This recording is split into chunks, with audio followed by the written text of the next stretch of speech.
Good morning, afternoon or evening. My name is CL. I've been asked by a friend of mine, one of my server mates. He knows absolutely nothing about Redstone. He's absolutely terrible with it, and I don't think he'll mind me saying. So he's asked me to do a video just to explain the basics of Redstone. Now again, I've said this many times, I am a beginner. I've been playing since the start of Minecraft, but still a beginner. But I know a little bit about the Redstone bits and what they do. You'll never catch me building the big machines like the likes of Mumbo Jumbo, for example, mate. I don't do those. I probably could if I had a tutorial, because I understand what does what to an extent, but generally speaking I only do the little bits, the little mini farms, what repeaters do, that sort of thing. So I'm just going to explain a bit about what does what really, and if you get something from it, great. If you're just laughing at me thinking, do you know what, this is silly, we knew about this years ago, that's fine too. And if you are a beginner and you want to see, then there's plenty of videos out there explaining it. Hopefully mine will be a bit more basic, I don't know. So down this line is just some of the more common bits that you can use in Redstone. I'll just run through them all and then we'll have a look at just some of the examples. Redstone, when you place it on the ground, it's either a cross or a dot. You literally just click it to change from one to the other. If you put something next to it, it will just line to that. And that's literally how it comes. You make it in runs, lines, or directions. Redstone torch, good for powering redstone. You can see that lights up, and the further you get, the weaker the signal is. There's other things to do with the torch, and I'll show those in a sec. The repeater. This is a repeater. You can change the ticks of the redstone via it, but it's good for boosting redstone signal, its basic form. But again, show more of that in a sec. As a comparator. Comparator will tell if there's an item, say there's a chest behind it, and then put out a signal based on what's in the chest. Comparators are very complicated, and there is literally lots to learn on them and a whole world of other things they can do, but mostly I use it to tell if there's something in a chest. A piston pushes a block, a sticky piston with slime on the top. It will stick, whatever's on it will stick to it. This little fella here is an observer. It will detect if there is a, let me just it will detect if there's a block update in front of it. Just for example, if I change that, you'll see it will fire a redstone pulse and operate whatever's there. Just for another example. There you go. A hopper will take whatever's pushed off or fallen into it. Yeah, like a hopper would in real life almost, and then put it down into, if there's a chest there, it would put it into the chest. It just sits in the hopper if there's nothing attached to it. Pressure plate, well, I won't go too much into them, they're fairly self-explanatory, but there you go. Sends a redstone signal, good for doors. Lever, again, fairly self-explanatory. You flick it on, it stays on. A button sends out a pulse and switches itself off, so good for short-term door openings. Note block goes through the notes when you press it. It will change the sound depending on what it's sat on. A chest can be used in redstone bits, various things you can do with detecting if there's something in it. Don't really know why I put that in here, but I'll show you a bit more further down. The redstone lamp, this is what I've been using for things. This will turn on with a lever or with a sensor. You can even use, what I've got sat next to it, a daylight sensor. A very underused piece of redstone really, but for example when it's daytime you can switch it between day and night, so that's now on, come on at night. When it gets dark it will put that on. Now target block, this will send a pulse if it's hit with a projectile. You can use snowballs or whatnot for that. A dropper and a dispenser, so these are very similar, they've just got slightly different workings. A dropper will spit out an item, a dispenser will dispense it, so if you've got an egg in there, the dropper will just drop the egg. The dispenser will fire the egg as if you're throwing it. It's the best way I can describe those. So for a few examples really, this is a redstone on a lever. Redstone will go 15 blocks across. If you want to make it go any longer, stick a repeater on and it will go another 15 blocks. And that's really the best use of a repeater in its basic form. What a repeater can also do is turn into a clock, which is what this little setup is. One repeater goes around there, then the next repeater fires the signal around there, and it hits this bit and it will go down and power that lamp. For example, if I join that up and just quickly and there it will tick away. It will go around in its nice little circle, and every time it comes to this part it sends a pulse down here and fires the lamp or whatever. You can make a bone meal dispenser onto a block with some carrots on and constantly harvest the carrots, get them quickly. Now another use of a clock is with a comparator, and this is a better clock actually. This is a comparator clock, and this one's toggleable, so you can switch it on.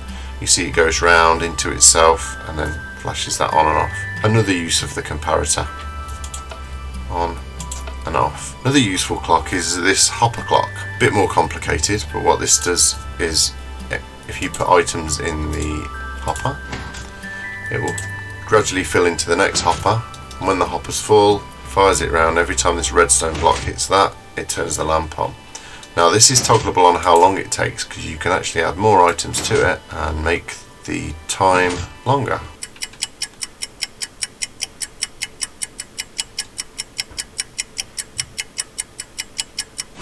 And that's how long you can make it take. And if you really want, you can make it really quick.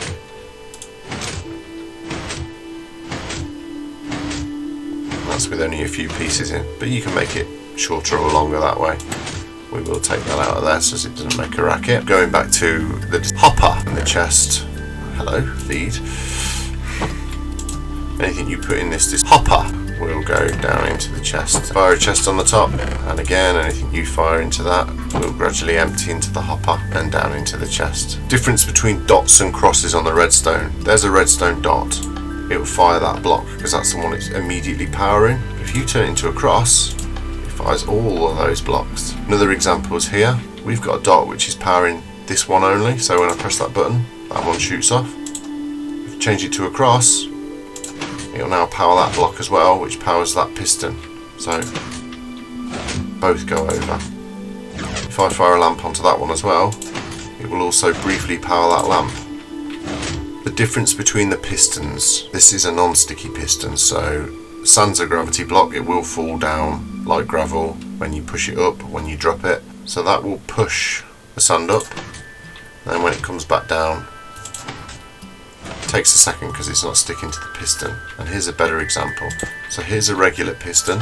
It pushes the block. When it retracts, it doesn't take it with it. And you can push up to a maximum of, I think it's 8 blocks. But if we make this a sticky piston, and you press it, it moves back with it. Great for making doors and things like that where you've got to move a block along with it. A door, an iron door, this is really basic one, but you know, button, and then it shuts afterwards. You've got a very limited time to get through the door before it shuts. Put it on a lever, it will stay open while it's powered. Comparator reading what's in a chest, so nothing in the chest, the redstone lamp stays off. Put something in the chest, the redstone lamp comes on. Comparators will read a certain value, so you can set this with different redstone distances and versus what's in the chest. It'd be very complicated and long-winded, but you can set it to do that. I just basically have it set for something in the chest, it powers something straight away. The observer I showed you earlier, but just to show you again. Block update powers pulse from the observer. Best example of this is probably in the basic sugarcane farm. When that grows, the observer will get a block update from the sugarcane, which will in turn power the piston that's below it, pushing the sugarcane off into the hopper, into the chest. And as an added bonus, that comparator is detecting that there's something in the chest, and it will put this light on. We're not going to wait until the sugarcane grows. We're going to pop some sugarcane on it. See, the observer detected that the sugarcane grew, powered that piston underneath. Because I've got it surrounded with glass blocks, it pushed it directly into the hopper in front, down into the chest. The comparator's detecting that there's something in the chest and putting out a pulse to light that light. Watch it again.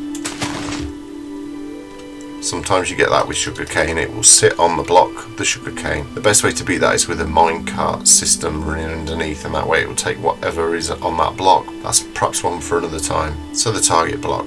Again, I mentioned earlier, when it gets hit by a projectile, it activates a redstone pulse basically. You can use arrows or you can use snowballs. And I don't know if you hopefully saw that. Hit it with a snowball. That's literally as basic as it gets with that. Again, another way of seeing it. Hits with the projectile, fires off the redstone pulse. Daylight sensor again. Set it either way. So that will come on in the day, set it to night, it will come on when it gets dark. Great for automatic lighting. The dropper and dispenser again, just to show you the dispenser. If I press the button, it fires a snowball at me and have a snowball fight with the dispenser. In a dropper, it chucks out the snowball. So it doesn't fire it, it drops it out. I hope that makes some sort of sense. So dropper drops the item, dispenser physically fires it out. Very good. And that's really all there is to it. There's lots of complicated things you can do with components working together and doing different things. But generally speaking, for the basic stuff, the beginner stuff, opening doors to your base, that sort of thing, all you really need is to know what switch does what. And it's pretty simple.